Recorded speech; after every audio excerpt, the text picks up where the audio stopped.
Oh, great. Okay, good evening, everyone. Hope you can hear me.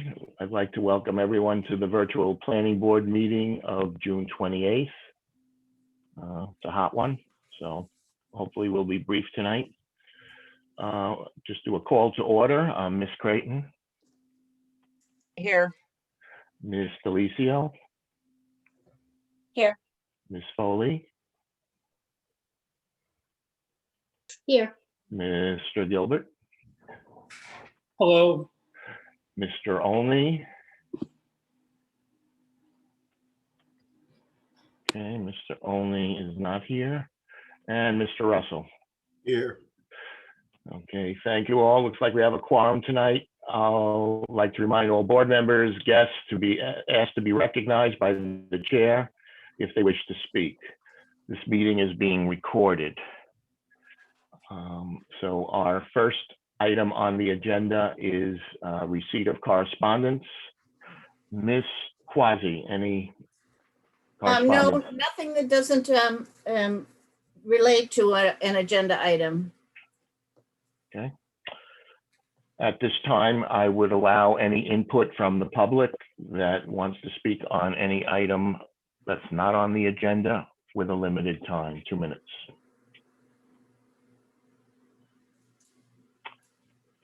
Okay, our first item on the agenda is 0 & 1 Flatley A&R.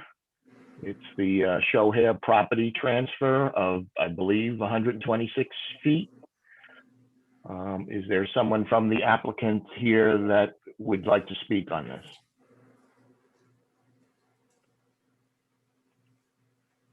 There's two of them. Patty? Where'd you go? Helene, who were the two? Was it- Patty Mitchell and her next door neighbor Leslie. And they were just on. I don't know where they went. I'll see if I can find them. Maybe they muted. They're still on. They're muted. But Okay, would you unmute and give us the board a summary? I can't find them. Okay, why don't we move on and maybe come back to that. The next item would be a 19 Forster Road. It's an informal discussion to include a reference to the driveway plan that was submitted to the planning board on April 22nd. And Mr. Lake, you have the floor. Thank you, sir. I represent the prospective buyers of 19 Forster Road. Originally, I think Mark Glovsky came in front of the board, had some discussion about the common driveway back on April 26. Miranda Semesco from Glovsky & Glovsky came in, and as I understand it, I saw the emails, with the original submission, as well as the submission of a plan dated April 22nd, 2021 by Mill River Consulting. And as I understand it, there were questions during that meeting about that plan, about the length of the common driveway, et cetera. And based on maybe a submission of a letter, the original letter that didn't include reference to the April 22nd plan, the plan itself was not referenced in the decision. So the goal would be to get a corrective decision to reference the plan considered by the planning board, which is that common driveway plan dated April 22nd, 2021 in the decision. And on Friday or Thursday, I submitted a kind of a revised or red line decision that captured those comments. Okay, thank you. Mr. Gilbert, have you reviewed the request? Yes, I did. Would it be sufficient if the board just simply made a motion that we revise our decision to and reference the April 22nd, 2021 plan? Is that simple enough of a motion? Helene, Oh, sorry. Is that a question for me? Or perhaps Helene, she might have some wisdom to cast on this. well, the decision that Mr. Lake so kindly revised changes the length of the common driveway from 190 to 209, and I would like to put after that, revised to 209 on the April 22, 2021 plan. And then further down on this decision, it says, the paragraph starts with Attorney Samasco, and I would like to put a parenthetical that says, the building inspector's opinion was subsequently confirmed by email dated June 25, 2021 for the April 22, 2021 plan. And that way, because the way, otherwise, it doesn't identify it, and that's what it should do. Helene, didn't we, in our decision, didn't we say we were basing our decision on the building inspector saying that the common driveway was adequate? Yes, already? you did. Indeed you did. But the building inspector said that the 2018 plan was adequate. Not Okay. until Friday, the 25th of June, did he see the new plan. And then he wrote an email saying that that was adequate. So that's why I want to put in there that that the opinion was subsequently confirmed by email dated June 25, because I don't think you can go ahead and approve something you haven't seen yet. Does the applicant have a comment with this regarding the motion we're about to make here? Yeah, no, I'm fine with that. Just it's kind of by way of background, at the same time that the planning board acted on its decision, its opinion, Paul Orlando, the building inspector, had in front of him a plan that is consistent with this plan. So he has had this plan essentially the entire time. But I agree with Helene, in the decision, we should make it clear. He did send that email out to make it clear that his opinion was that this was adequate common driveway. So I agree with Helene Quasi on incorporating that reference. And I agree with Attorney Lake about the he put in a couple of little red lines on the first page. He put in and an updated plan entitled Common Driveway Easement Plan dated April 22, 2021, also prepared by Mill River Consultant, and then Consulting. And then a couple sentences down, he put in as amended by the driveway plan, and that really clarifies the works. So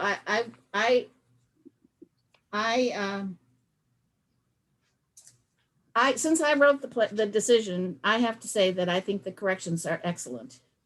I really approve the changes to this decision. I mean, I don't make any approvals, but I really like them. It's hard to put this in succinct language. Ron, I think the only substantive change is the driveway goes from 190 feet to 209 feet. Other than that, everything more or less stays the same, and the building inspector concurs that the driveway is adequate as a common driveway. Ron, do you have any suggestions? Only that the plan reference now should be changed to reference the correct one. The April 22nd, 2021. Can we call that a motion and take a vote? You have to do it by roll call vote. And you can't just say nobody said no, so it's okay. You got to have name after name after name. Well, first on the Second motion, is there a second on the motion? I'll second the motion. Motion's been made. Creighton seconds the motion. Well, who was the first? Who Gary, made it? Yeah. Gary Gilbert. So a motion's been made and seconded. Is there any further discussion? So I'll take a roll call vote. Ms. Creighton, Yes. Ms. Delicio, Yes. Ms. Foley, Yes. Mr. Gilbert, Yes. and Mr. Olney, have you joined us? No. Mr. Russell, Yes. and chair votes yes. Okay, as the applicant arrived from Flatley. Oh, They thank you, are Mr. Lake. they're here. I don't know why they can't. I don't, Leslie, can you no. unmute? There you go. Not muted now, There they are. Yes. and we disconnected for a while. I don't know why. Okay, could you explain your A&R to the board? Yes, we just want to transfer a little land from number 1 to number 0 because the previous owner of number 0 put the driveway on the number 1's land. So she's going to buy it from me. I'm number 1 and Leslie's number 0. Okay. Thank you. I think it was 125, 26 square feet. Anyway, Mr. Gilbert, have you Well, vetted this? yeah, I vetted this, and probably the board members have taken a look at it also. My interpretation of it is that it's pretty straightforward. Lot number 2 is the bigger lot, and it's compliant in terms of area. Lot number 1 is a smaller lot, I believe, that's legal but not compliant in terms of area. It's increasing in size slightly by the 100 whatever feet it is. That's the only change going on. So it's another one of these lot line adjustments, which we don't have any reason to deny. And it's making the smaller lot bigger. Just Gary, I believe it's lot number, it's 0 and 2 flatly, maybe No, it's 0 and 1. 0 and 1. Okay. But maybe those are the lot number. I'm searching for my plan here. No, it's unusual that there's a 0, but the former owner, I'm sure, insisted on it, so. This Lot based one on the survey is 0. Lot 2 is number 1 flatly. But this is based on a plan that has a date on it. We should reference that in the decision, and whether they call it An A&R. H, it doesn't matter. They're not a decision there. What is it? We do on A&Rs. It's the To endorse it. endorsement. I always forget that word. Yeah. It's number 821. 821 is the A&R, and it's the plan of land 0 and 1 Flatley Avenue, Manchester by the Sea, property of Leslie Schoenherr and Patricia K. Mitchell, trustee of Patricia K. Mitchell Trust. Scale 1 inch equals 10 feet, April 28, 2021 by Donahoe Survey. So who made the motion? I'll make that mention. So that motion has been made with the language as Helene described. Is there a second on the motion for approval?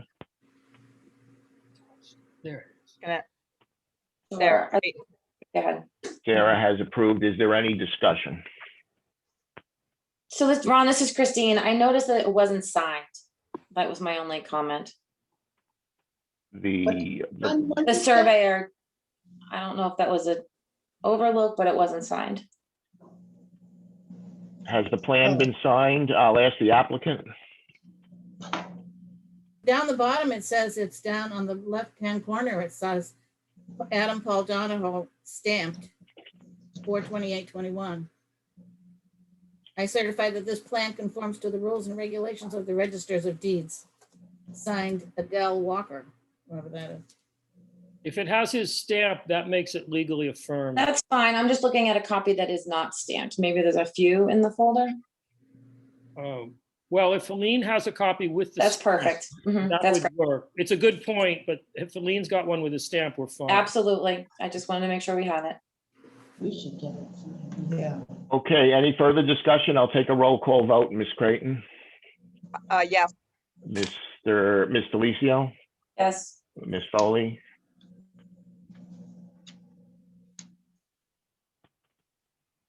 Oh, I said yes. Can you hear me? yes, thank you. Mr. Gilbert, Yes. Mr. Russell, Yes. and the chair votes yes. Okay, thank you. Thank Approved. you. Thank you very much.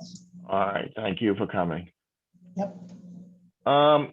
Next item, Bill Cross contacted me about contacting us to have a preliminary discussion on a second means of egress on similar to Article 14 for units 75,000 square feet. So without, I would turn the meeting over to Bill for some opening remarks and what you're looking for the planning board to do. Great, thank you.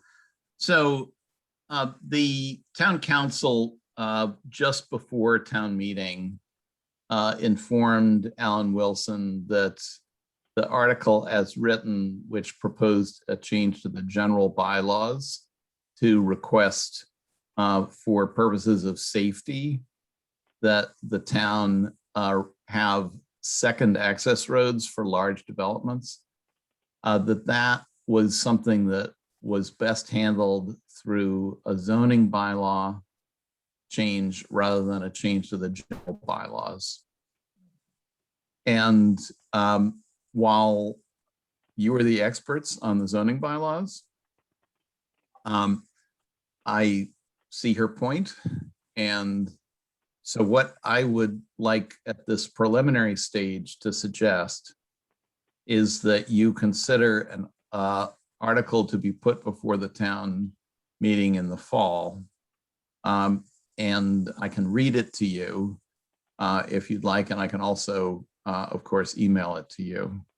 But the substance is a new subsection of section 6.2 of the zoning bylaws, which relates to driveways. And with minor changes is similar to Article 14 in the town meeting just held. Would you like me to read it to you? Sure. Okay. So Article blank, to see if the town will vote to amend Article 6.2 off-street parking and driveway curb cut regulations of the zoning bylaws by adding a new subsection 6.2.9 as follows. Safe access to large developments. Notwithstanding any other provision, construction of any housing project in the town larger than either Roman I 100 units or Roman double I 75,000 square feet is prohibited unless such project includes both a paved primary access road and a secondary access road, paved or unpaved, each of which shall be open at all times for ingress and egress. 2 access roads are necessary to protect the safety and health of the residents of the project and the town. So this is intended to be an improvement in the overall safety of planning in the town.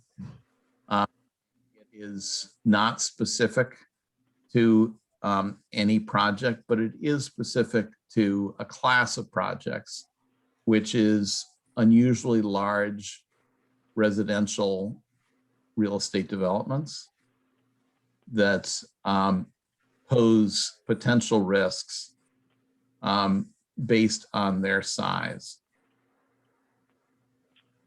Do I have questions at this point? Because I can give you, and I'd like to give you a little bit more background on this. So the 75,000 square feet refers to commercial and the 100 refers to residential? So no, this is specific to large housing projects. Housing only. Larger than either 100 units or 75,000 square feet. So it's not about all kinds of development. It's about residential only. It's about housing where there are a lot of cars.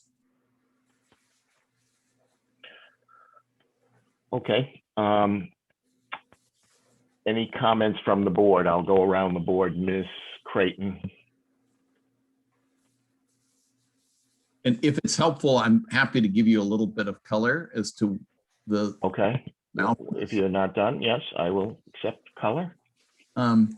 So in the event that a large project of the kind that we're talking about here, more than 100 units, more than 75,000 square feet, is considered by the town's existing rules are important, those rules being in place prior to the opening of any hearings on such a project. In the event that there is a case in which such a project is denied by a zoning board of appeals and taken to the Housing Appeals Committee, very few things that the town might have done to foster the safety and good health of the residents of the town and of the development itself would be considered by the Housing Appeals Committee. Very few. This bylaw subsection, as written, is one that the Housing Appeals Committee would take as meaningful evidence of the town's commitment to the safety and health of the residents of the project and of the town. So it's something that is preventative for potential trouble down the road, written in such a way that the Housing Appeals Committee, were it ever to consider such a project, would take this as a meaningful statement of the town's commitment to the safety and health of its residents.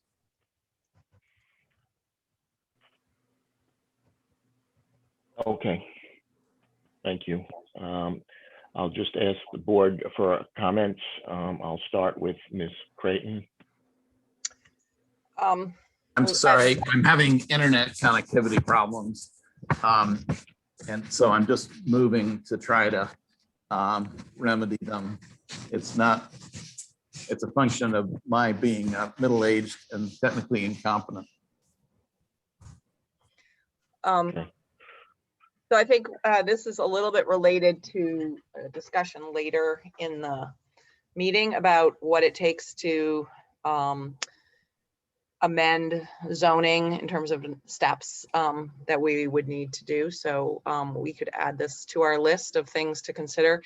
I think we should certainly consider adding it to our list because there was certainly considerable interest in it from the town meeting, although it didn't pass. I think it failed in some measure because, as Bill states, it belongs in zoning and not in the general bylaws. So I think we should put it on the list of things. I think we might want to, I can see some amendments to that bylaw that might make it stronger or more appropriate. So I think we would take that up in a process that we would potentially take up other zoning amendments. So in terms of process, I see it as yet another issue that we may want to address. So that's just where I see it falling in the calendar. The question I guess I would have is, I have a lot of questions about how we would make decisions about how many units, why 75 in terms of safety, and also given the number of long roads we have in town that serve 1, 10, I don't know, 20 units of housing and are dead ends and exceed whatever the, I don't know if you said 1,000 linear feet or what it was, but you know, what's the right number of linear feet and what are the right number of units, I think is going to warrant some thought. And So I don't have an opinion about that right now. this draft of the new subsection does not address the length of the road.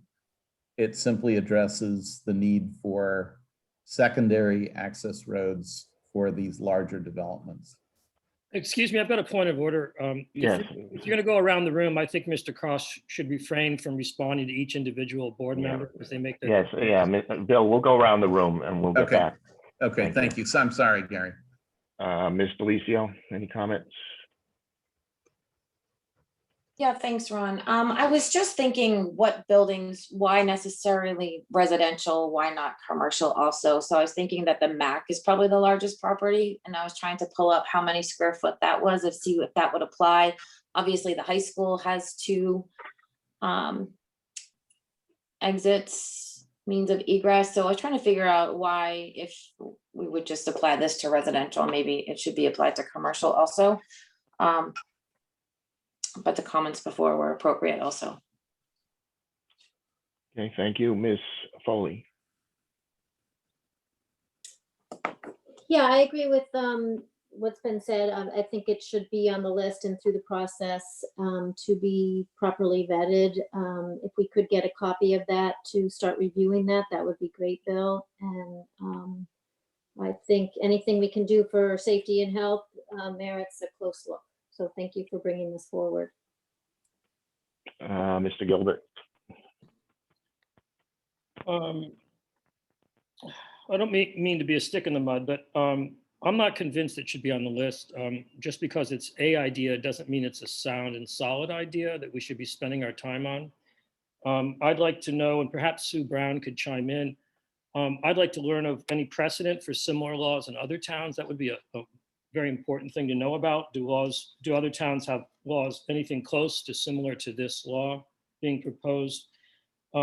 I think there's a lot of equivalency in a dead end road in town that might service 120, well, you say units. I mean, if there are 3-bedroom apartments, 120, that's a lot of people. I guess 120 houses or some rough equivalent, since some of these are small apartments, maybe a road that services 80 houses is pretty similar in terms of people being involved in safety concerns. But there's plenty of dead end roads that exist. And if there's no state law prohibiting them, or if it's not the norm to regulate them or prohibit them, I would say, let's not spend our time on it.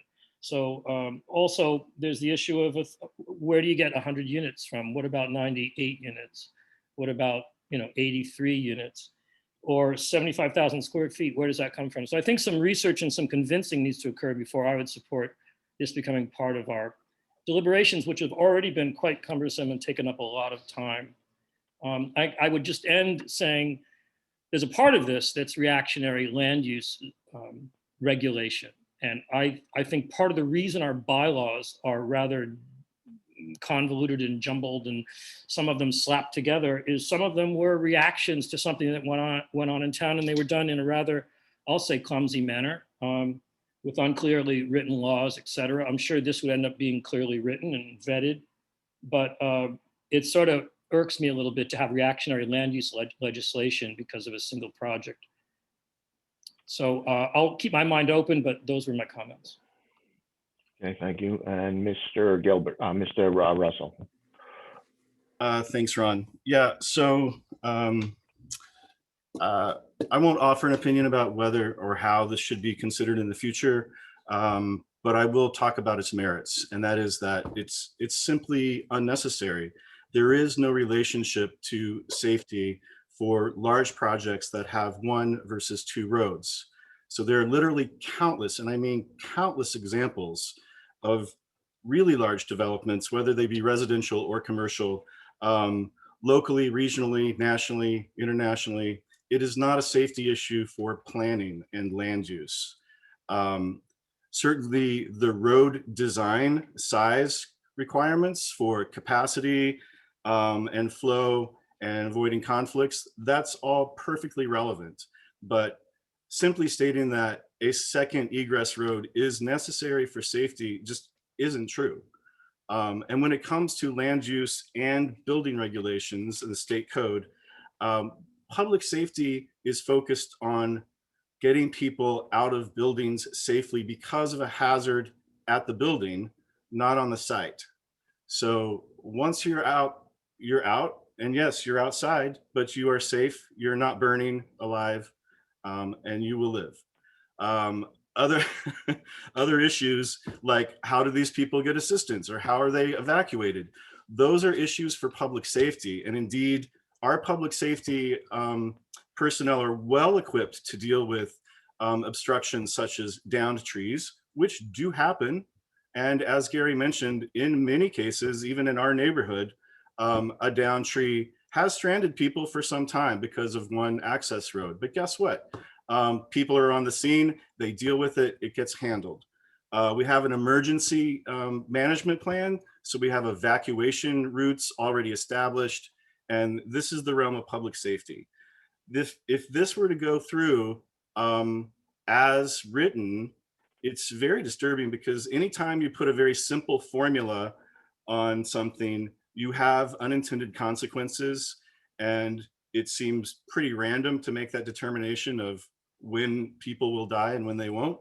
But also you have unintended consequences. So if this had been applied at the Shingle Hill, for instance, you literally would have, if the developer were willing to go through with it, the requirement, you literally would have had twice the environmental impact as you do with the single access road.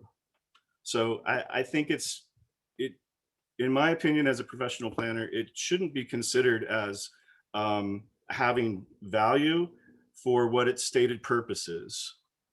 Thank you. Thank you, Mr. Russell. And I sort of agree with Sarah's point that why not vet it? Why not the planning board, at least vet it and hear input on it? I would ask the applicant to provide what safety they're talking about. And I know this is not supposed to be related to the 40B, but it's my understanding that if it's fire safety, the fire chief has gone on record saying that single access road was acceptable. So I would like, if we do vet this and we decide to go in that direction, to have the applicant provide what type of safety we're talking about, what safety means. So that would be my opinion on that. Just to be clear, am I the applicant? Well, you're the proponent for it. Okay, I didn't realize that. Well, if we decide to do that, I guess, wanted to see some points as the reason safety is involved. And I guess that's up to the planning board to vet. Could I ask you a question? Yes. It sounds like you're actually saying something kind of similar to me, that you're willing to listen, but you're not convinced that this should be something taken further than maybe one more conversation to be convinced. Is that sort of what you're saying? We should hear more information before we go spend a lot of time? I think the board needs more information, or at least I would, rather than just like what was said previously, 75,000 square feet, 100 units. What's the backup for those kind of numbers? And then in response to what Mr. Cross just said, I think any individual in town can suggest, you're not really an applicant. I think any individual can suggest to the board they consider a land use regulation. I think that's completely fair. And then it's up to us whether we discuss it and how far to bring it forward. You don't need a petition or 20 people, or as far as I know, that's how it works. I don't know if I'm allowed to speak now. Yep, I'll just ask Sue Brown for any comments on this, on process. I think Gary and yourself have laid out the correct process. It should be a discussion of whether it's relevant, and then the board can decide whether or not to move forward. I would just point out that Old Essex Road is nearly 0.76 miles long, and it has well over 1,000 units, and it is a dead-end road. And I don't see that there's any safety issues with that. So it does seem to be in response to a very specific type of housing. So I do think, as Gary suggested, that it's reactionary and might have unintended consequences. Okay, thanks, Sue. I have another question. Yes, Sarah. So, or the board, prior to my joining the board, there was a thorough review of zoning and best practices from our consultant. Was this did this issue come up in that review as an omission in our current bylaws? Yeah, did Mark bring that up, Sue? It did not. No, and I wouldn't say it was. We weren't looking for so much for errors and omissions as we were trying to align and to take out anything that was redundant, or so much was organizational. So there may be other things that we don't have in that should be, but I would say this did not come up. So just to be clear, the intention here is not to be reactive, but to be proactive. that's why this is coming before you. And to be proactive in a period in which there's pressure on land use and land values. So it is intended to be proactive. It's also informed by, among others, Gary Heber and Larry Beals, who, because of the SLB proposal, named the absence of a secondary access road as a very significant safety problem. Gary Heber, as you may know, is perhaps the best respected traffic consultant in the state. And Larry Beals is also a very eminent engineering consultant with expertise in this area. So I think that people are welcome to their own opinions, but I don't believe we're looking at, a black and white case of this being an unnecessary thing. I think that there are very smart people who think it's urgently necessary. Ron, can I make a motion Yes, Mr. Gilbert.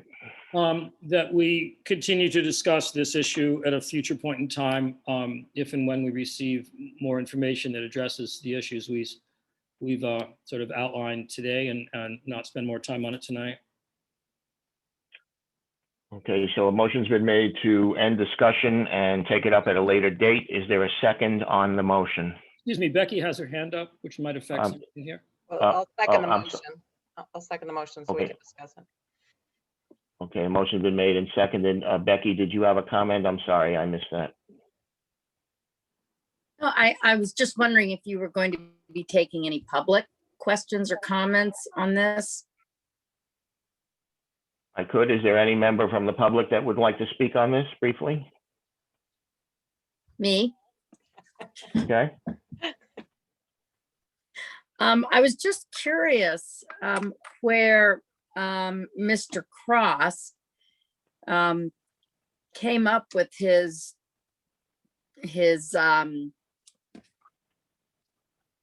ideas, where the numbers came from and the wording came from. Thank you, Chairman. okay, thank you, Becky. Mr. Cross, do you care to respond to that, or you don't have to? Yes, these are blanks for the planning board to fill in.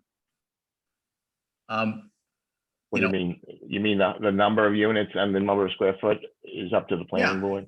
Okay. Yeah, I mean, this is something I'm offering you out of the goodness of my heart. If you think that 100 is the wrong number and it ought to be 89, that's up to you. If you think 75,000 square feet is wrong and it ought to be 78,000 square feet, that's up to you. You're the experts. I'm just a citizen trying to help the town. And so I'm sorry, but that's all I was trying to do. Thank you, Mr. Cross. Mr. Hall has his hand up. Would you brief? Yeah, briefly. Correct Who me. are you? Could you tell us who you are and your address? Sorry, Denny Hall, 20 Masconomo Street. Yes, Mr. Hall. I believe that the town current bylaws restrict a cul-de-sac to either 500 or 600 feet.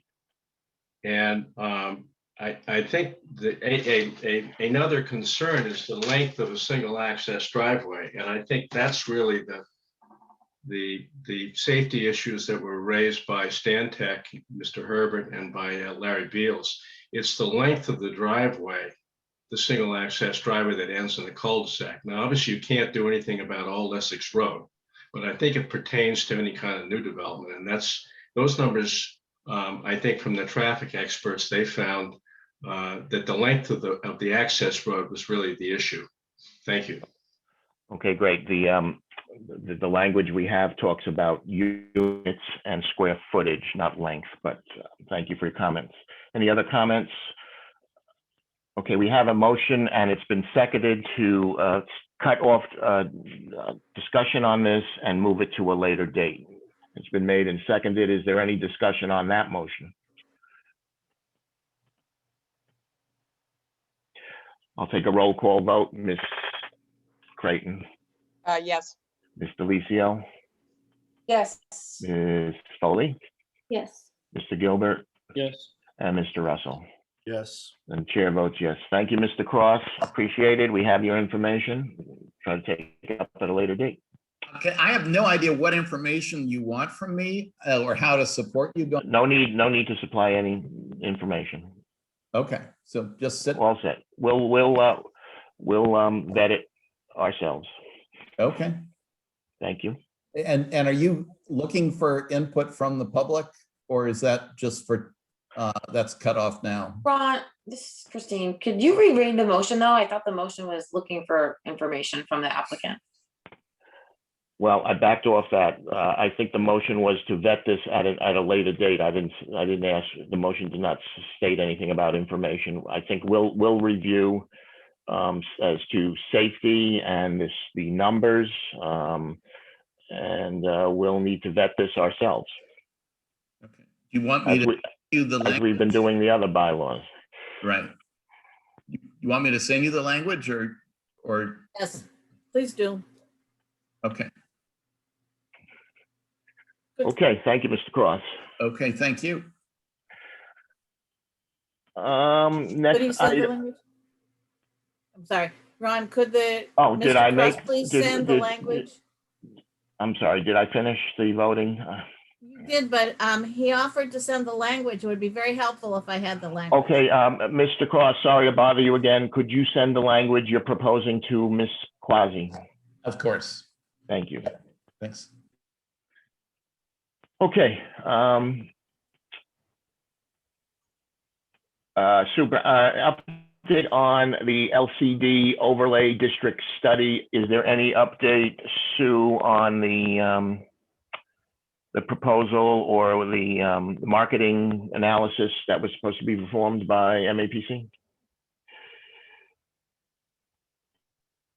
There is not. The consultant said he would need the full month to complete that. So he regrets that he's not able to, wasn't able to get it for this meeting.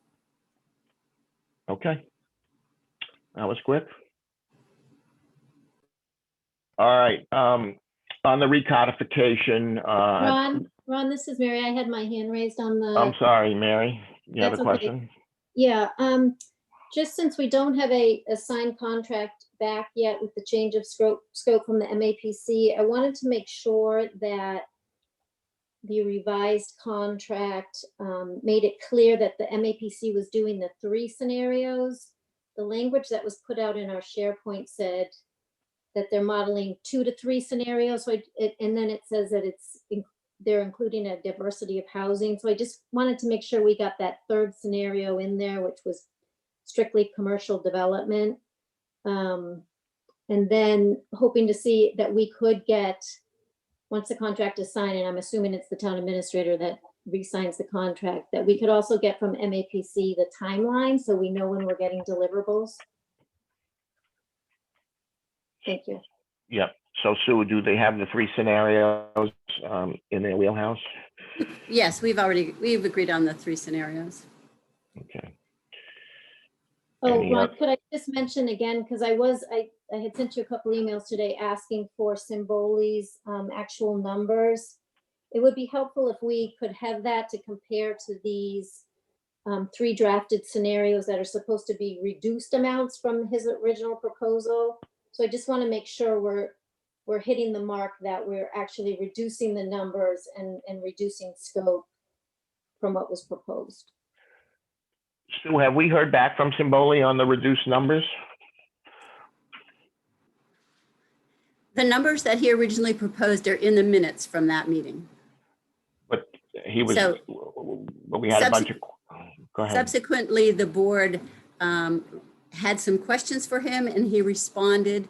I think he reduced some of the numbers, I think on the hotel and in the assisted living facility. I don't know if he addressed any change in numbers for the Housing. the standalone housing. Could we Okay. just get that in one spot where we could be clear of what what his numbers are today? Would that be a good, I think that would be a good idea if we could ask Anthony if he would like to come back to us. Is that a possibility, Sue, if we could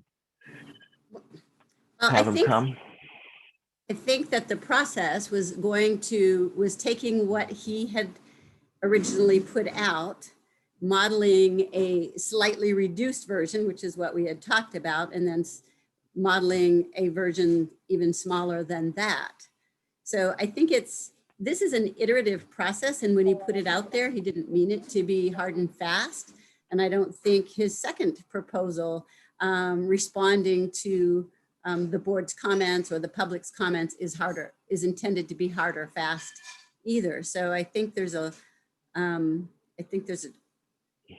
attempt to create some hard and fast numbers, but I think that what we're saying is we're going to produce something that is similar to what he suggested, and then we're going to scale it down to see if there's a lower amount of development that would be more appealing and still produce the financial results that we're looking for. So I don't think it's helpful or fair to ask him to keep coming back without some input, because we really haven't provided him with what we do want. And hopefully this process will get us closer to that.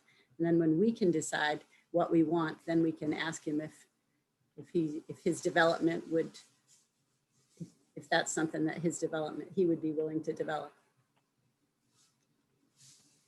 All right, any other board comments on that? Can I just ask a question, Ron? Yes, Sarah?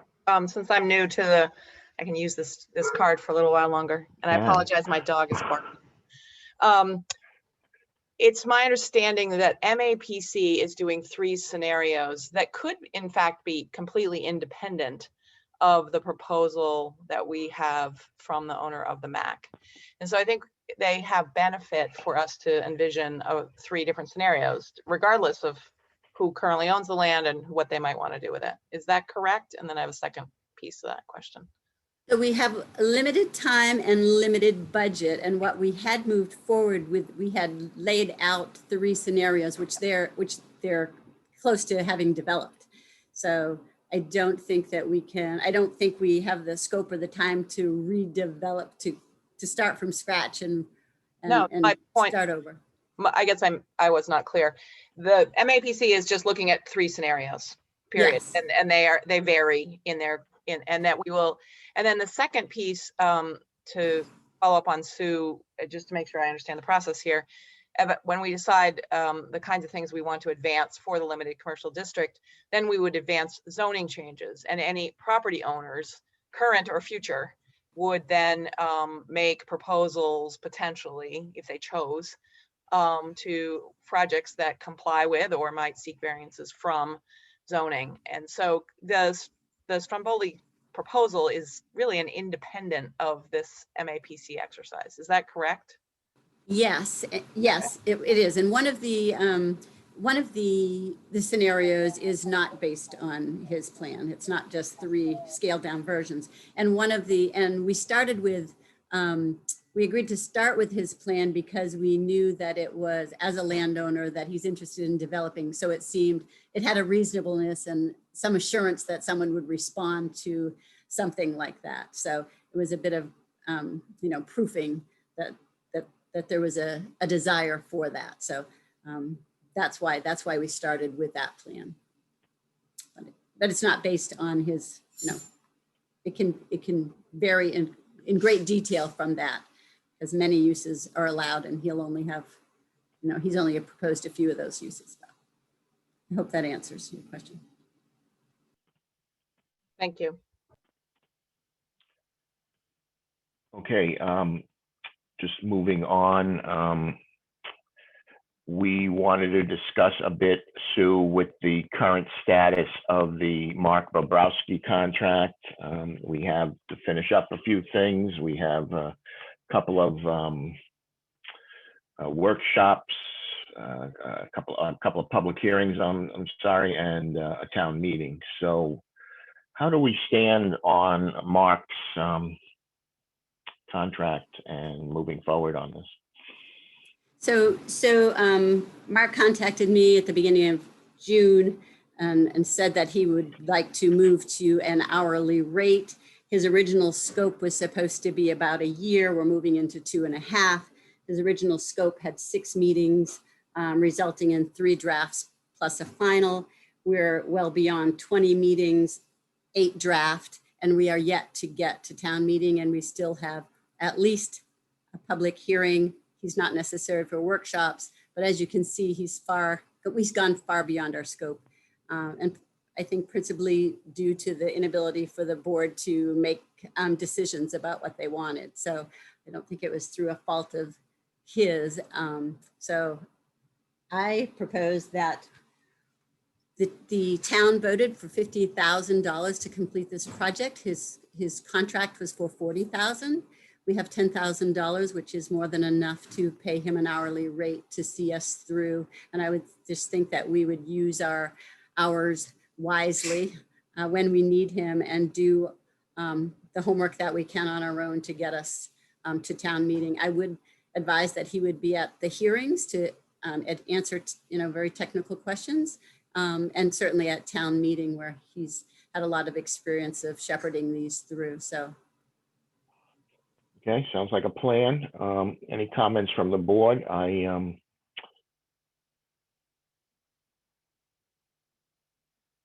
Otherwise, I would move on. That clears it up pretty well, Sue. I like the idea of an hourly. I think we can use our money wisely. And that sort of segues into this next discussion on the recodification effort and the roadmap that's being put together by Chris Only and Sarah Creighton.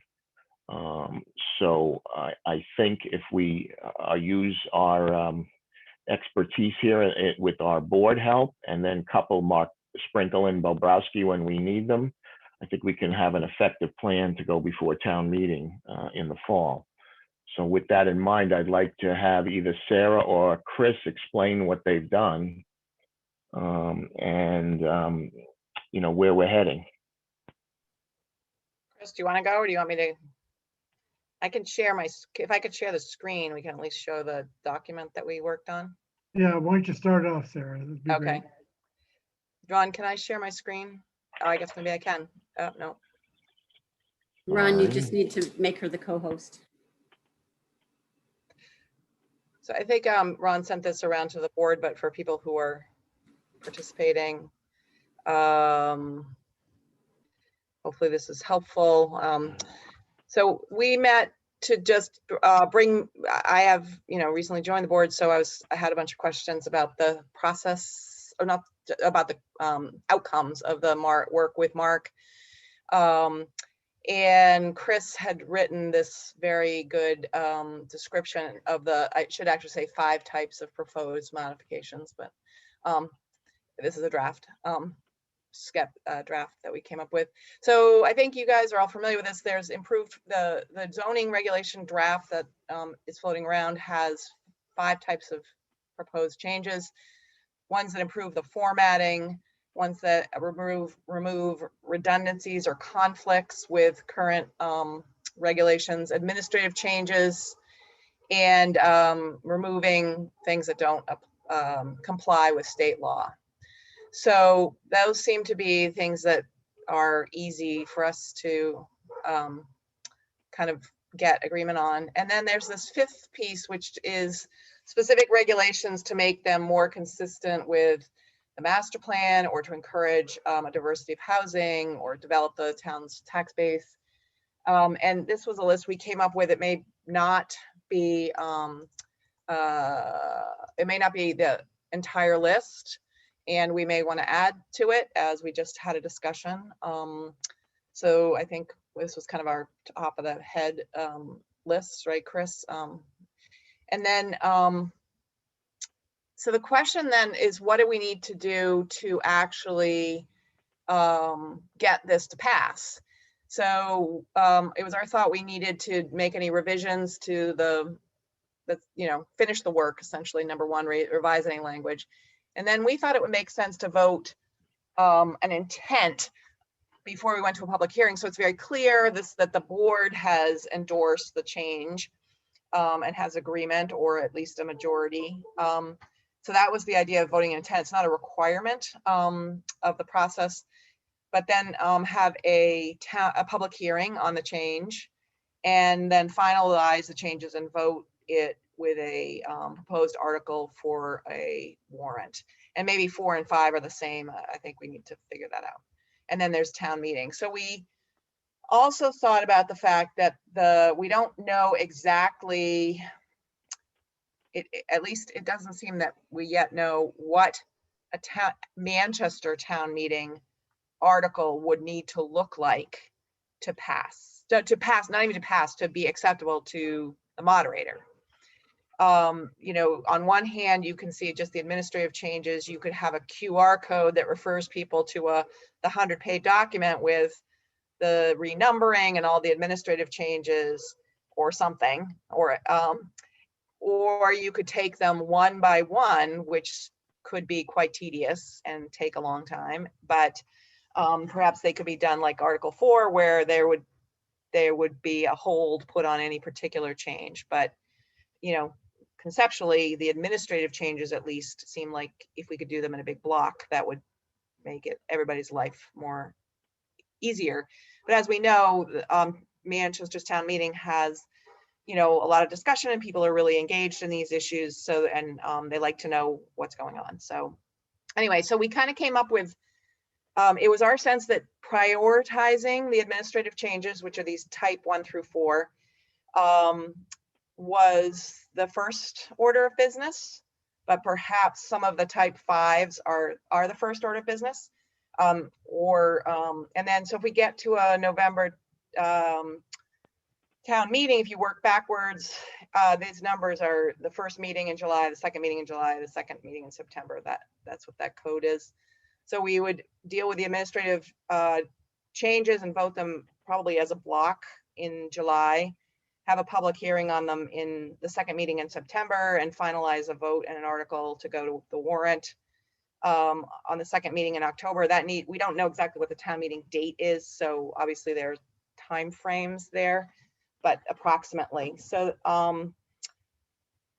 that's for the administrative changes, and there'll be some communications that we felt didn't really need to start until September, because nobody's going to pay attention between now and then anyway, from the public. And the public hearing is an opportunity to be clear about what the changes are. Then we have these priority 5, this list up here, sorry, and maybe others. Accessory dwelling units, for example, or LCD regulations are things that you have worked hard on and talked a great deal about in 20 meetings with Mark? Is that what you said? So it seemed to Chris and I, as we talked about this, that to pass all of these things in November is unreasonable. Is that fair, Chris? That's what we talked about, and that we might want to pick 1 or 2 to move ahead and put them on a similar track where we would vet them in July and then vote our intent, so to speak, at the second meeting in September, and move them along essentially on mostly the same track, slightly delayed. And then maybe there's a second priority, maybe there's a couple of them, or and I think that anyway, so at this moment, it seemed to us that we would want to talk to the moderator, find out, what an article needs to start with the end in mind. What does an article for Manchester's town meeting look like? Begin to write it, and then work backwards from there. But with the intent of this summer, getting the administrative changes buttoned up, ready for a public hearing, and then decide which of these other things make sense. So that's what we thought about. And Chris, anything to add there? Yeah, I have a couple of things. One of them is that when we schedule a public hearing, it locks all of the Board of Appeals agenda until the town meeting happens. So we have to be very careful not to have a public hearing too far in advance of the town meeting, Otherwise, Sarah Melish will, I don't know what she'll do, jump out a window. So we just got to be very mindful of that. The second thing is that, I've been talking to a bunch of people in town, and we're so used to talking about this stuff. Most people don't even know what a setback is. And so when we start talking about setbacks, we're going to leave everybody in the dust if we're not careful and explain exactly what it is that setback means and why we're changing it in some particular way. The third thing is we have to be careful not to jeopardize any changes by trying to package everything together in one shot and having some particular issue stop everything. So I think that's the idea of sort of setting priorities and getting changes approved incrementally. Maybe we can get it all done in one town meeting. I don't want to say we can't, but I think we got to be ready to cut bait and take the catch that we have and make that a success, and then go to the next spring 4 months later and finish it up if we have to. So I think that's what I have to say about that. One other thing is that trying to explain all this in a way that can be presented and understood by everybody, it was hard enough just for Sarah and I to talk about it ourselves, leave alone trying to present it to everybody else. And we've been, I've been working on this for years now. So it's going to take some careful crafting of and formatting of how we present this just to make it understandable. And I think that's how we have to spend this summer, actually, is trying to put this together. One of the things I tried to do is I took the recodification draft and I color coded it using these 5 criteria. So that now it looks like a Christmas tree, but at least you can see those things that are going to be simple and those things that are going to be hard to get approved. And maybe that's a start. And I think if we all kind of work on it together, we can probably make it better. Can I just add one other thing that, to me, a decision soon is important about the strategy for which of the things we should work hard to advance in November. And Chris and I, as we talked about it, felt that the priority was the administrative things, and that then became a framework for other changes. I have 2 rationales for that. One is I think that the planning board, the last article in the town meeting warrant that was proposed by citizen petition to just blanket not accept any zoning changes is evidence that at least 15 people or however many signed that petition didn't want to see us change anything in zoning, whether or not it was a good idea or complied with state law. That was sort of a lack of, that some number of people lack confidence in us. And so I think we have a bit of a problem. We're not going to get, we don't need every vote, but we need 2/3 on some of these. And so we need to build confidence in that we're not pulling the wool over people's eyes, and that therefore it's our opinion separating, it's at least my opinion. I think, Chris, you agreed that separating out the administrative changes from the substantive changes would allow us to just tidy up some things. Then this is my opinion about the other priorities that I know you have all worked really hard on. And that is just, if you think about being at town meeting and writing an article that's clear on any of those issues, driveways or accessory dwelling units or whatever, something that's controversial. And then we're trying to figure out if we're going to amend what we had just passed as the new administrative changed bylaw or the old bylaw. Just administratively, the only way to do it is to add a section, I think, or something. You just immediately people are confused, right? You're already confused. Are we amending the existing bylaw that is currently in place with an accessory dwelling unit, or are we amending what would be an administratively changed bylaw? So I guess in some ways the alternative is to take the priority issues, not worry about the administrative changes, throw those out the window, and just focus on 2 or 3 or more of these issues that that the board, and I say you because I haven't participated in those 20 meetings, have worked hard to advance. Thank you, Sarah. Gary, you have your hand up on this? Yeah, I have a few things to say. Sarah, I know you're new to the game, but personally, I don't want to throw anything out the window. I don't want to jump and do that. We've been involved in this now for a couple of years. There's been many, many conversations. I don't think things boil down to a lack of confidence in us. I would not respond to something based on feeling there's not a confidence in us. I think some people just don't want to see change, don't want to see growth. They have certain agendas. They're reactionary. They don't understand enough about bylaws, which is understandable. It's complicated. But if you have an agenda, that's less understandable. So for whatever reason, someone made a motion or a citizen's petition, I don't want to analyze where they came from, and I don't want to respond to guesses on that. I would say one of the last points you made, Sarah, was really intriguing. If we do some of them from whatever section they are versus others, that potentially creates a legal conundrum where are you now creating some sort of section based on a new numbering sequence for a new law versus the old numbering sequence. That is an important thing to talk to Alan Wilson about soon, and perhaps town council. That's a tough question. But a couple other things you mentioned. I think it had been mentioned a couple of times along the way, and it's been a long road, Sarah, to get here. But it was mentioned a number of times that we would treat this like you treat a financial, the budget. Say, I want to put a hold on item 28, item 37. Potentially, well, it just seems intuitive, rational. The best way to deal with this is to number all of them.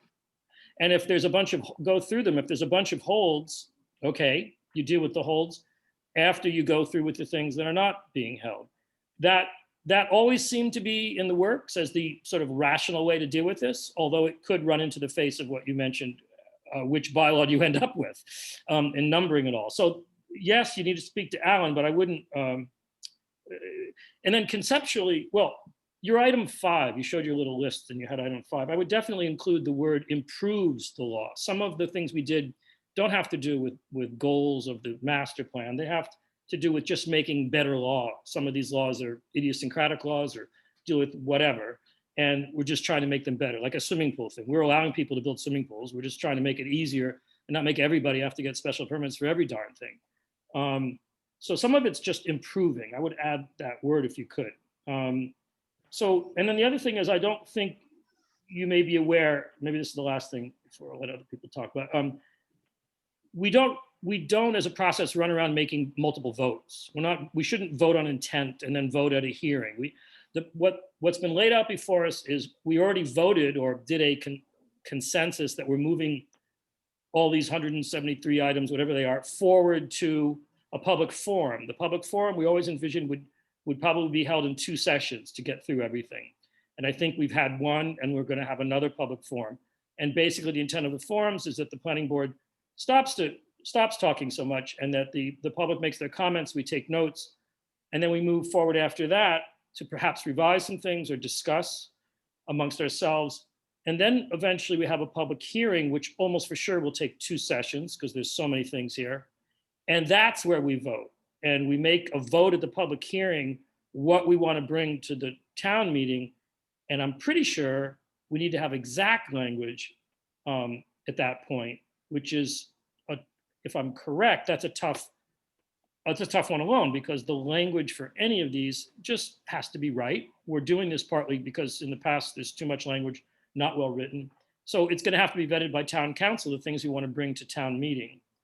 So the process is not to have multiple votes or vote of intent. I would change that language. There's public forums after we've had our meetings, public forums, and then basically public hearing. And you can schedule that now, or pretty soon probably, and talk to Alan Wilson pretty soon. Am I missing something off the mark here, Sue Brown or Ron? Well, as Chris said, you have to have the public hearing very close to the end date, because once the public hearing starts, you can't act within that bylaw. So it could put a lot of things on hold.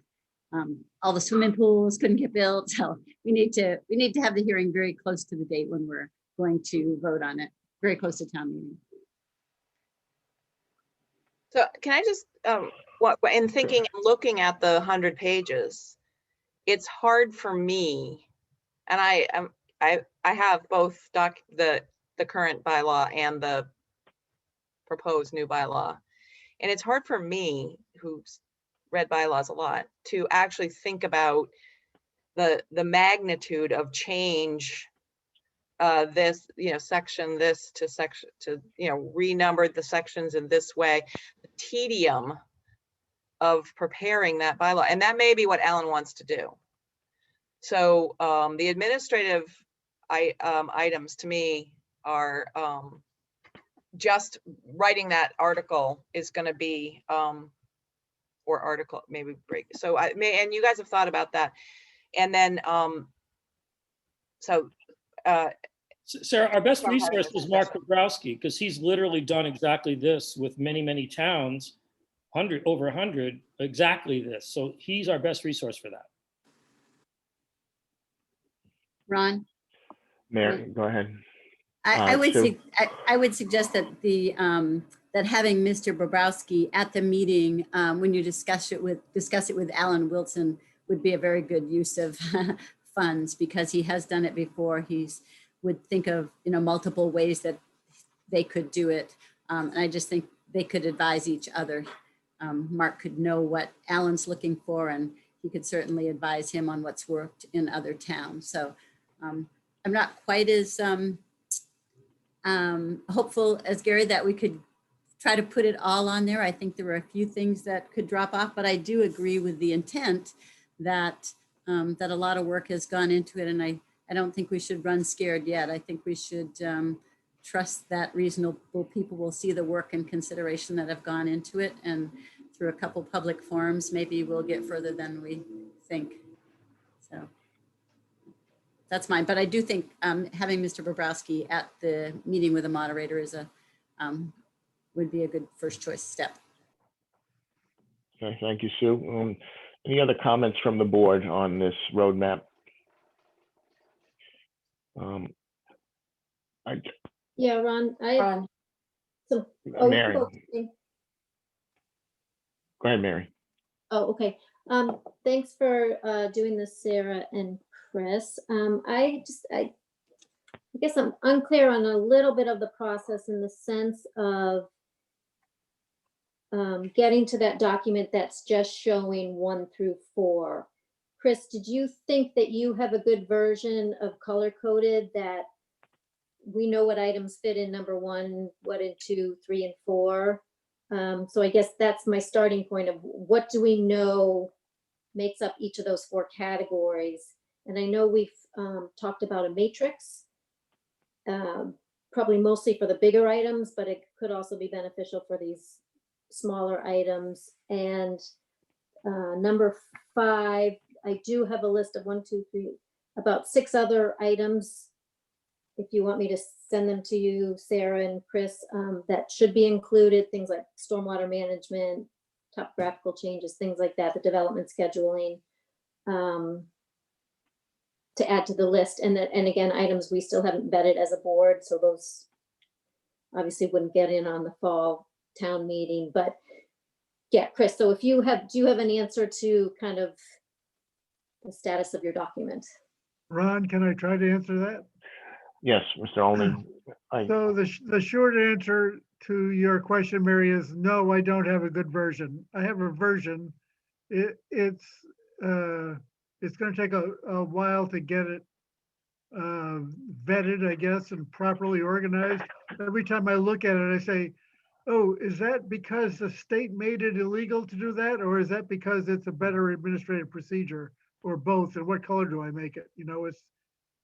There's just a whole myriad of things going on there, but it's a work in progress, and I think we can do something with it. And if you have more things to add to that list, Mary, sure, send them on. A lot of them, it sounds like from what you were describing, they might be regulations and not actually bylaws.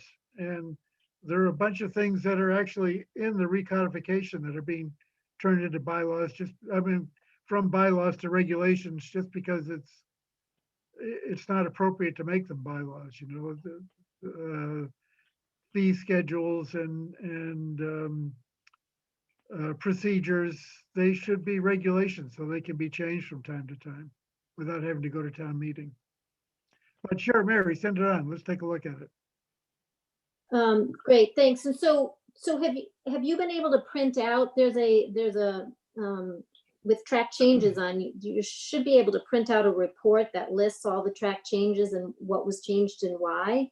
Well, yeah, actually, the version I worked on was the track changes. And one of the problems with the track changes is that you might take like section 5 and move it to section 8. And so when you look at the track changes, it goes 1, 2, 3, 4, 7, 8, 5. You know, it tracks everything. So it gets very complicated right away. Yeah. I don't know, Sarah, I wonder if we could put line numbers on the damn thing and have 1,000 lines and have people can say, go to line 372 and change that. I don't know. Yeah. Oh, you mean, yeah, I mean, the magnitude of this, as you guys know, is quite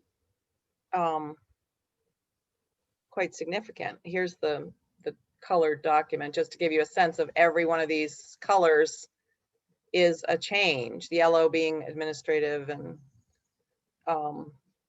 so Chris did, I mean, basically each one of these is going to have to be a line item, and that may be the best way to do it. So I think we'll have to talk. I think the first step here is to talk with Alan and talk with, I personally think that having Mark in that conversation makes a lot of sense. I think that was a good suggestion. Yeah, I agree. But my question would be, Gary has made a compelling argument for, and Sue, for trying to address some of these more difficult things concurrently. And maybe there's a, so I guess I'm curious to hear, Ron, what people think about that idea. Okay. Yeah, any other comments from the board? I want to thank you guys for all the work you did. It's great. It's a great start. I like the idea of breaking these things into parts 1 through 4, then 5. I think it's a good idea to decide on which of the 5s we should put on. But like as everyone is saying, just to look at this document and try to convey it in an easy way to the public, even the administration changes, is it's a nightmare. Just trying to come up with a matrix, you know, this one went to 12, this one went there, and you know why we did it. I don't know. I mean, it's a lot of writing and a lot of work. So I just don't know how, you know, thoughts of how we're going to get through this. So, but I like the framework you guys have set up, and I like the idea of not trying to take, you know, big steps, but baby steps, and maybe we deal with the administrative and then the housing ones as separate entities, maybe the 2 or 3 in November. And then, as Chris said, we're not that far behind to get to April again. So, you know, maybe those baby steps would be what I would like to see. The other thing, Ron, is that some of these changes only require a majority of town meeting, not a 2/3 vote. Yeah, that's true. So we got to package those probably separately as well, just to make things more complicated. Right, and who's going to do all this? I mean, I don't know. Sarah and I are going to do it. Well, that's a lot of work. It's a lot of work to put on the 2 of you. I mean, it's tedious. Can I make a suggestion in terms of process for the next 2 weeks? Yeah. That we have a meeting, maybe Chris and Ron, because you and Sue and Mark have been engaged in this for a while with Alan, and figure out what he wants to, what would be an article. And then we try to draft, you know, take the first 5 pages or 3 pages, whatever, and just try to draft that article, whatever it's going to have to be, because we have to hold a public hearing on articles that go to town meeting. It can't be, here are the changes we want, and then we write an article that we have to write. We have to say the planning board recommends these changes, and that the article is to see if you can amend the, I think that we have to vote an article. So if we drafted, because we want the, Gary, I understand your point, but it's my opinion that we will get things passed faster if we break it up and do it in increments. So if our goal is by this time next year, we have all these things passed rather than, and that we run into it, that we risk torpedoing many of these things if we don't do it right in November. And so I would suggest that we meet with Alan, somebody meet with Alan. And then once, based on what that looks like, we try to draft a short, for pages 1 through 10, what would that article format look like? If it's simply the new document, put someplace where people can access it, and that's relatively easy. But if it's this line by line changes, we have to kind of look at it and say, can people understand that? How are we going to present this? And that might help us to say, gosh, we're going to have to break this into pieces, or alternatively, we can do it as a block. So I like the block. The block idea is probably the best bet, but what's in the block is.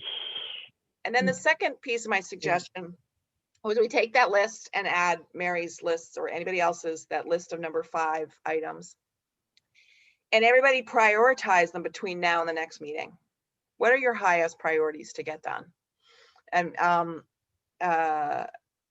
or maybe we can do it 2 ways. We can say, rank them, and then perhaps to Gary's point, to make sure that that's reflected, whether you vote for it being in November or push it off to April, as a 2 ways to sort of at least force us to sit down outside of this meeting and really think, what's our priority and how do we pass it? I would just reiterate to bounce, all that you're saying is rational, but I would bounce it off of Mark because he's got some wisdom here. I mean, he's been doing this for so long, it's not new to him. And maybe he's got 2 standard ways to do it, or 3 standard ways. And we're sort of inventing them right now. Nothing wrong with that, but let's meet with, somebody should meet with him and Alan. And have maybe Chris and I and Sue can meet with the 2 of them. We'll try to arrange something in the next week. Soon, yes. Yeah. But I think that whatever is agreed, then we could come up with an example for a small piece and just see if it's working. Because Mark, if he thought that, it took he forecast 6 meetings and we're at 20, we're different, we're more thorough. And we know that Manchester Town Meeting has, we need to be able to answer the questions on every item. And so that's part of it too. Are we going to be prepared to really understand each of these issues? And I can't speak to that because I haven't been involved.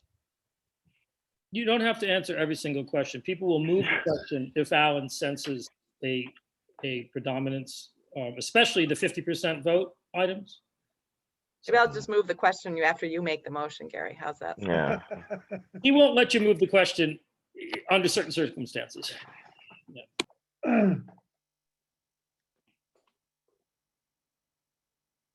So I guess the maybe we have consensus, Ron, that there's going to be a meeting between you, Chris, with Sue, Mark, and Alan to determine what a town meeting output looks like or what the options are. And then I'm willing to take a little bit of a stab at trying to put together a straw. So we look at it and put together maybe Chris and I can put together the list of that priority 5, that section 5 category with Mary's list, input it and say, what are people's priorities? So at least have a sense of that before next meeting.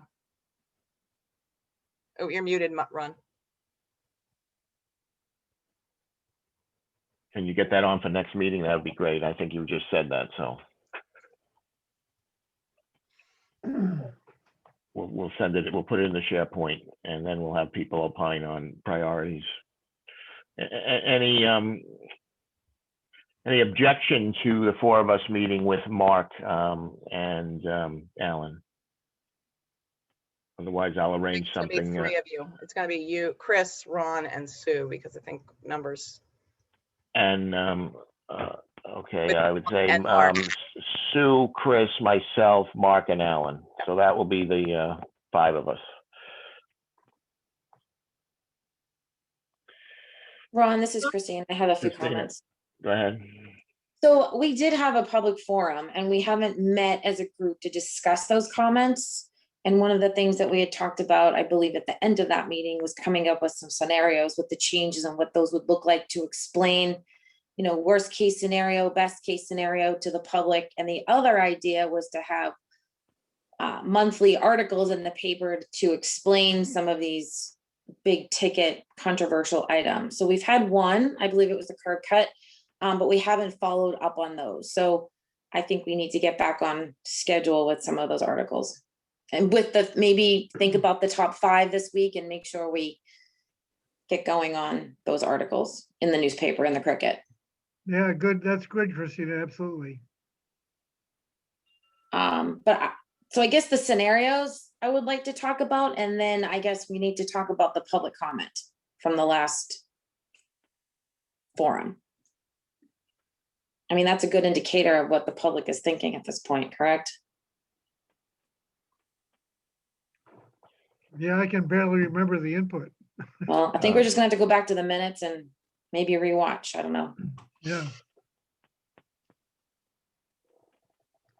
Okay, I think Sue has notes on the comments and the suggestions of changes, and I think they were going to be sent on to Mark for incorporation. Sue, that's how I understand what happened.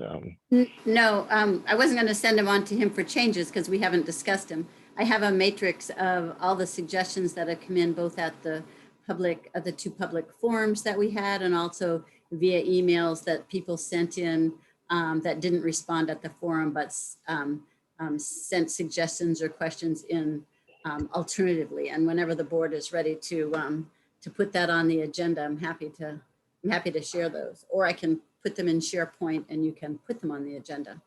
Put them in SharePoint. I'll put them on the agenda for next meeting. If the board. Yeah. And so I think it's time to get that parsed out. The only thing that I would say is I think it's premature to maybe do the outreach if there are some things that are going to come off the table now. So I think it'd be a good idea to figure out what your priorities are and develop a work plan around those particular priorities. Good point. We'll do the cart before the horse thing.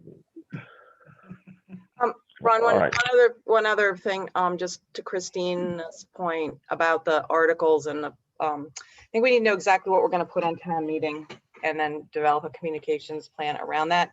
And having written many articles for the Cricket over the years, very few of them, there's not a lot of attention. I think people are distracted in the summer. So I do think we get a little bit of a buy on that for till September, and that sometimes a more densely, a series that is, we can certainly start writing them now if people want to have an issue that they're passionate, that they are well versed in. Great, start writing them. But I think strategically, you run them in September and October, so people, rather than in the summer when people are busy doing other things. Maybe great. Read the. Yeah, no, I completely agree. But I think even just writing them and getting them ready to go is a good idea. Make sure we have our top 5, if that's our plan, and then go forward with writing. So when I put together the list of issues, maybe what I will do is ask people to self-identify as being expert on the particular issue. So then that becomes also the who wants to champion that issue, write some of the article about it. Again, I have some thoughts about how they can be most effective is they, if those articles all sort of look the same and are short, and we create a framework for them to be, what, where, when, why, how, something like that. So, but we have a little time. Ron, may I? Okay. I'll offer one more suggestion. Yes, Ms. Brown. I would just say that using the quarterly newsletter that the town puts out if we can be succinct, I think that's an excellent choice as well. Can we get the deadline? Can you find out what the, Yes. can you find out, Sue, what the deadlines for that are? What the Yes. deadlines are, when the town meeting is likely to be, when warrant articles need to be, because we really need to work backwards from that. When do warrant articles need to be finalized for that?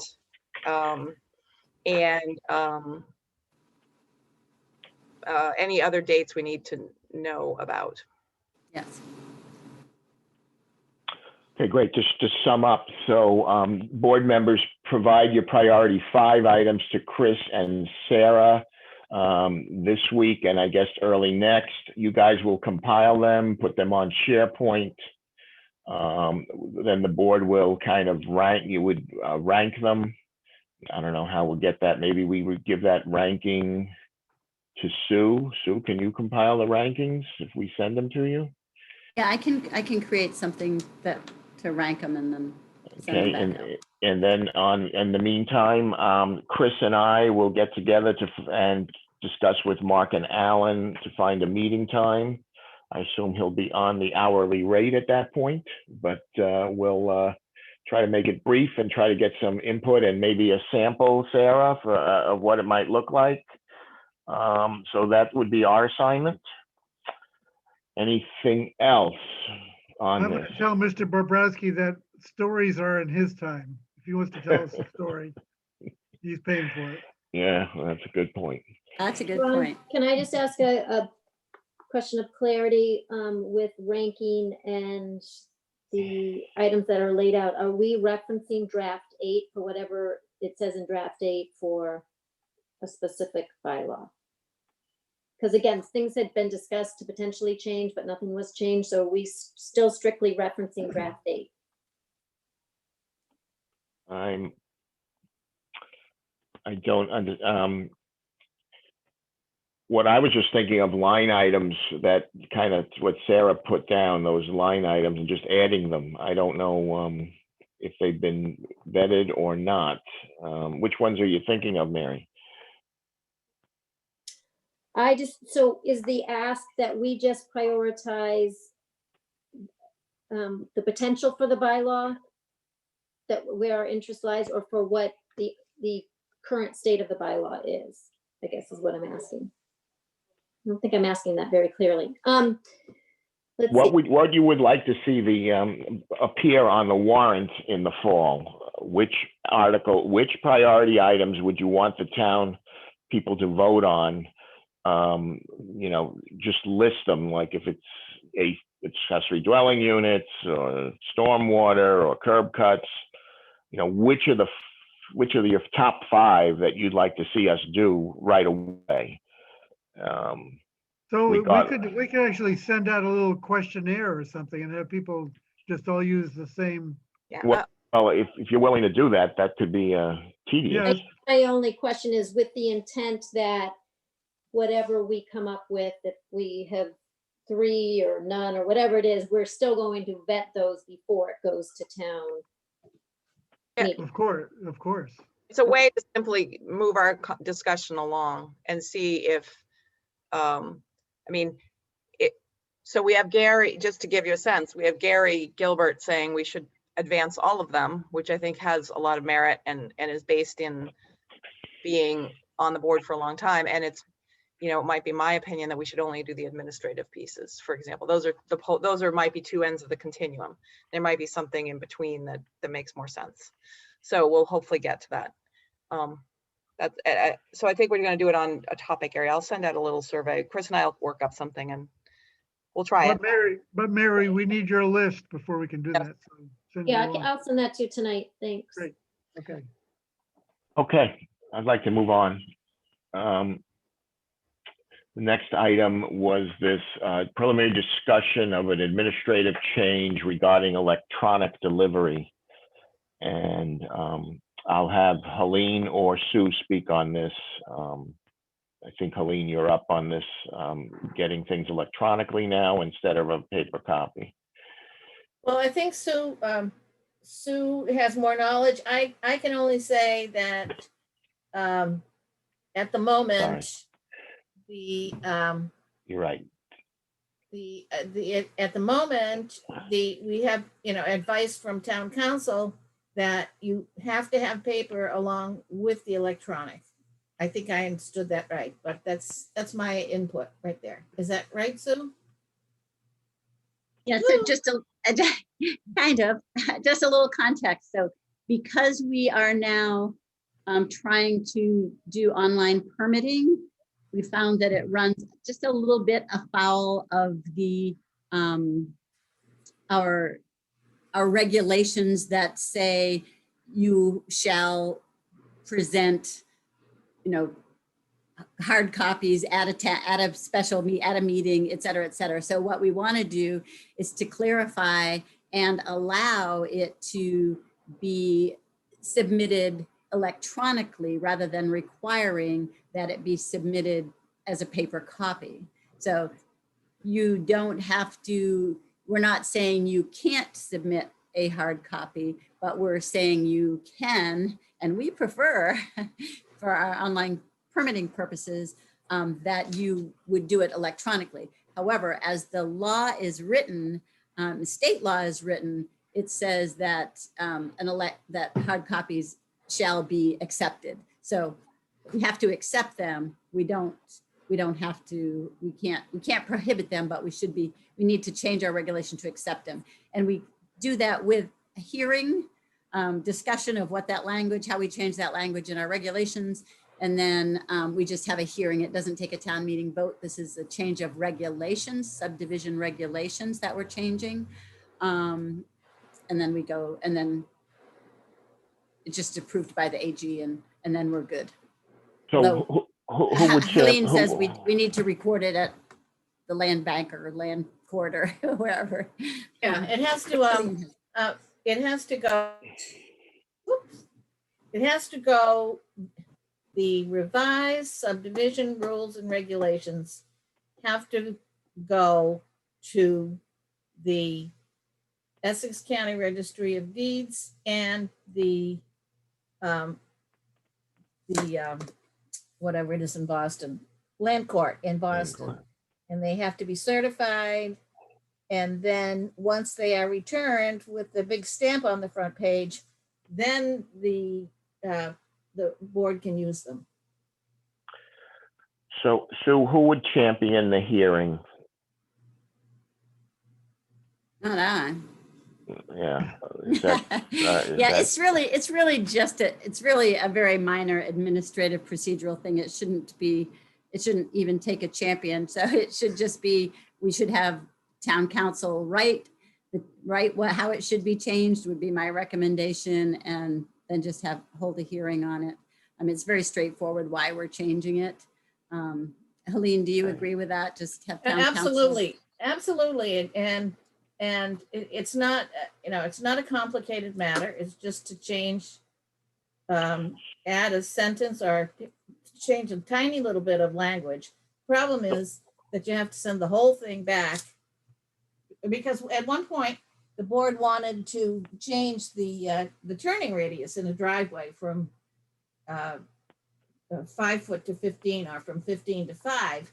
And when we asked town council, they said, oh no, you can't do that until you have a public hearing and change the whole subdivision rules and regs to include that.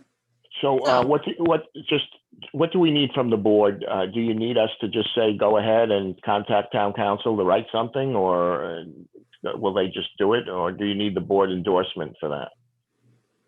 Technically, an endorsement, a recommendation should be a recommendation of the board to change that. I'll take a motion of a recommendation of the board to change to allow electronic filing. I'll make that motion. Is there a second? I'll second that. Creighton seconds. Okay, Creighton, and roll call. Ms. Creighton. Excuse me, Ron, I'd like to. Discussion, sorry, discussion. Yeah. I could be wrong, but I thought many towns are requiring electronic submission of plans and actually complete submission packages, electronic, as some towns are, and is a huge, I think, benefit to our town if we start getting stuff regarding the assessor, because I've spoken to her about this before. Particularly if we can get plans digitally, I think it improves our database. It helps everybody out. I'd rather not pollute the world and have paper plans of anything if possible. And some A&Rs are a little bit tricky, but most of them aren't. A complicated site plan, obviously we'd want to see a full-size sheets. In addition, but can we, so basically, can we require electronic submission of all applications? I believe that's how the motion is. I thought that's not how I heard. I thought Helene said she got a ruling that they still need the paper requirement. Well, and people are allowed to submit paper, but they are definitely required to submit electronically. That's not the current case. No, that's why we're changing it. So we want to allow electronics We want to submittals. require electronic and allow paper, is that right? Right, correct. Okay, that didn't seem clear. Okay, sorry. And we want to get town council to write it. So we need to authorize town council to engage. Any other discussion on this? All right, I'll take a roll call vote on the motion to promote this electronic filing.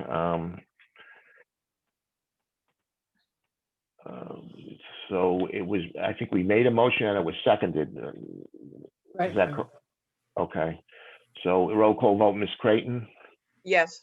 Ms. Delicio, Yes. Ms. Foley, Yes. Mr. Gilbert, Yes. Mr. Olney, Yes. Mr. Russell, Yes. and the chair votes yes. Thank you. Just a acclamation. I submitted on our SharePoint site a letter of appreciation that I wrote to Lauren. Any comments or anyone want to make changes, or can I go ahead and send it out as written? Without hearing any objections, I'm going to send it out as written by acclamation. Thanks, Ron. Thank you. Helene, approval of regular minute meetings. Did we get any comments? June 14th? Not after I put them in SharePoint. Is there a motion to approve the minutes of June 14th as that are in SharePoint? Moved to approve the minutes of. Is there a second? Second. Ms. Creighton?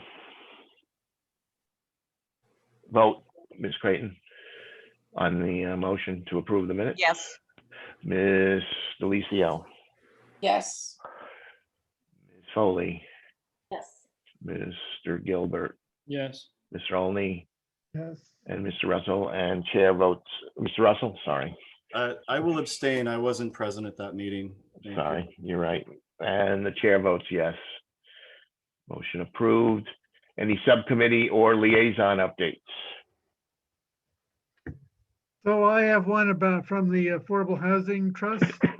There is a public forum tomorrow evening at 6:30 at the high school to discuss the plan to renovate the public housing units and develop the public works yard.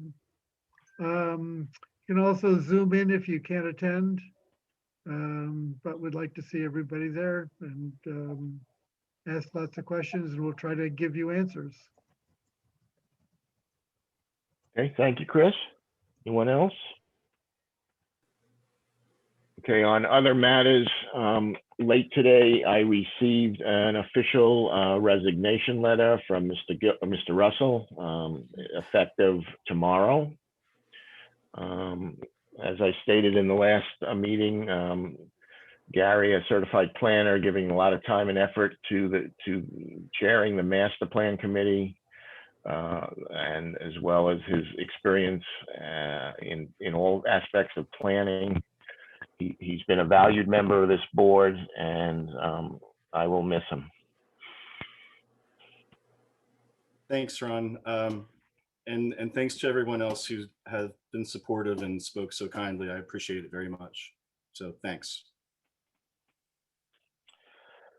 So with that in mind, the sequence is, the way I understand from Greg, is that on July 6th, the Board of Selectmen at their meeting will announce the vacancy. They will take applications or people who have interest in joining the board to fill the vacancy. And then we will have a joint meeting with the Board of Selectmen on July, this is tentative now, July 19th, to vet the applicants and then fill that seat on the 19th. And that would leave the new member to join us in August, which segues into my next topic is the upcoming meetings. Go ahead, is there a comment? Yeah, could I just make a comment before you move Yes. on to the next committee meetings? I just Yeah. want to thank Gary for his many years of assisting me with, assisting the town really with the master planning process. And you were just invaluable in that. Sarah was there, Gary was there. It was just the time and effort that you put in to try to really accentuate outreach was really exceptional. So I just want to thank you, and I will miss you, and I'm sure the board will miss you. Thanks, Sue. So thank you. Thanks very much. Since we've got your face here, I'm going to say it to your face too, that I'll miss your perspective as a professional planner. I think you sway people's opinions and you educate people at the same time. And you've really been trying to help the town, and you already have helped the town. I hope you'll stay around. Thanks. Great. Thanks, Gary. Yeah, and I just want to say how much I'm going to miss you too, Gary. It's, you've been a great asset to the board, and we'll miss your wise counsel. Thanks. Gosh, you guys are making me blush. And I'll just say, having served on the master plan committee with Gary, he's a real pragmatic visionary who cares deeply about Manchester. And he also served on the Concom, which I remind you, for a number of years, and was very helpful in helping to move along permitting for both of the schools, or at least the high school. Can't remember which. Well, thank you. Thanks all. And I'm going to continue to participate in some way that whenever I'm available and when I can. And so you haven't seen the last of me, just not in this capacity. So thank you again. Yeah, thank you, Gary. You'll be missed. All right. So with that in mind, I am, with the new members sitting in August, I am proposing even though we have a lot of work, but hopefully we can delegate some of it, a one meeting in August to give us a little bit of a break. So I am suggesting either we meet on our scheduled August 9th or 23rd. And I will take comments from the board of meeting only once in August. And if so, if we decide that, which date would be preferred?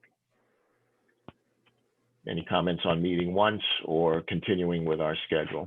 I'm going to vote for August 23rd for one meeting in August. Okay. Yeah, wait, was that a one meeting or the one meeting break? One meeting. One meeting, August 23rd. Okay. So any other, let's go around. I'll go around. I'll start with Sarah. I prefer the 23rd, and one meeting seems like a good idea. Okay. That's 2 for the 23rd. Miss Delicio. That works great.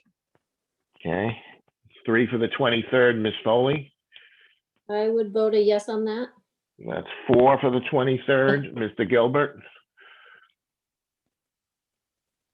Yes. What does yes mean? Yes means we're voting on That's fine. the 23rd, one meeting. Yeah. Well, I think it's a slam dunk. So that's 6 voting in the affirmative. I'm sure Mr. Russell does not want to opine on that.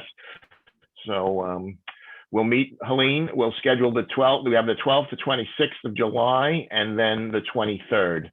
Now with Ron. Gary leaving, just another comment we may want to think about. He was an advocate of the 6:30 meeting time start because of his work schedule.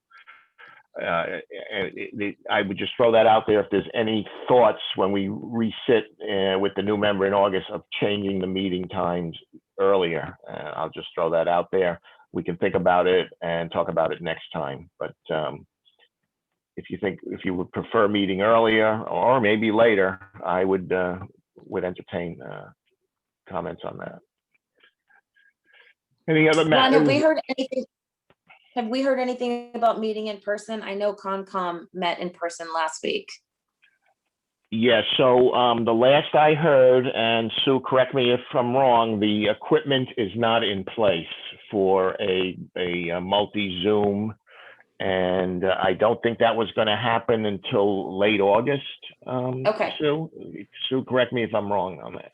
You're not wrong. They're hoping to get some technical equipment so that we can do a hybrid of in-person, and so we can continue to meet till further notice, probably end of August or early September, I would guess. Okay. Any other items that any member wants to bring up before we adjourn? I'll take a motion to adjourn. So moved. Second, Ms. Creighton, yes. Ms. Delicio, Yes. Ms. Foley, Yes. Mr. Gilbert, Yes. Mr. Olney, Yes. and chair votes yes. See, Gary's left us. Okay, everybody, see you on July 12th. And I'll go ahead and get your stuff in to Chris and Sarah, and I will try to arrange a meeting as discussed. Get back to you all. Thank you. Okay. Thank you. Bye. Thanks, guys.